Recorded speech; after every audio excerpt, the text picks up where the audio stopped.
I am very excited. I'm very excited, guys. Very, very excited. Let's begin right away with this little box unboxing. First impression, what I have right here, the Tamron 28-200 mils f2.8 f5.6 Di3 RXD for Sony E. The reason why I'm so curious or so excited for this is because I'm going to Paris in a couple of days. I'm gonna test and I'm gonna bring this guy with me. Then I'm gonna test it out, taking beautiful shots, and whew, I'm very excited. Let's begin opening. Oh my goodness, this thing is tight. Bam bam bam, bam bam bam. Ooh. Ah. Bam. Put that aside. Ooh. Oh man. Okay. It feels very lightweight, like really light.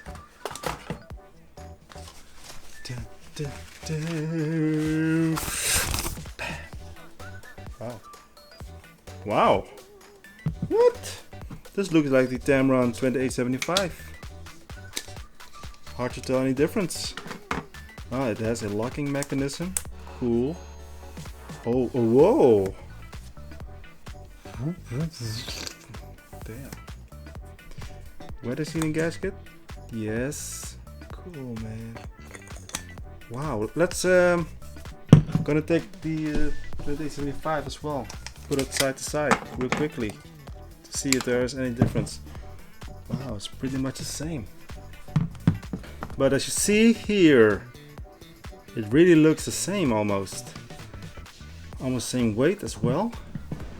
Oh. Put this like so. Wow. Cool, man. Can't believe it's all the way up to 200. Wow. Let's see how it looks on a Sony a7 III. What was that? Something is on. Oh, put it all the way. Oh. Ooh. Cool. Let's switch it up, guys. Put it on the filming camera and see how it looks. This is now the Tamron 28-200 f2.8. It's now at 45 or so, f3.5. You know, I think it looks really good, man. I'm very excited. Also showing you some first example images, as always, of the backyard or something. And yeah, quite curious. I'm gonna bring it to Paris, in France, of course. Take some amazing pictures, and the review will come after that, because I'm gonna use it for a couple of days, full time, and have a lot of fun with it. So make sure to subscribe to the channel and watch that video that's coming within 2 weeks or so. So yeah, also the review of this guy is coming up very soon. The G 24105, and also a full long-term review of this guy, of course, the Sony a7 Mark III. Yes. So what am I filming on right now? See you in the next one. Bye bye.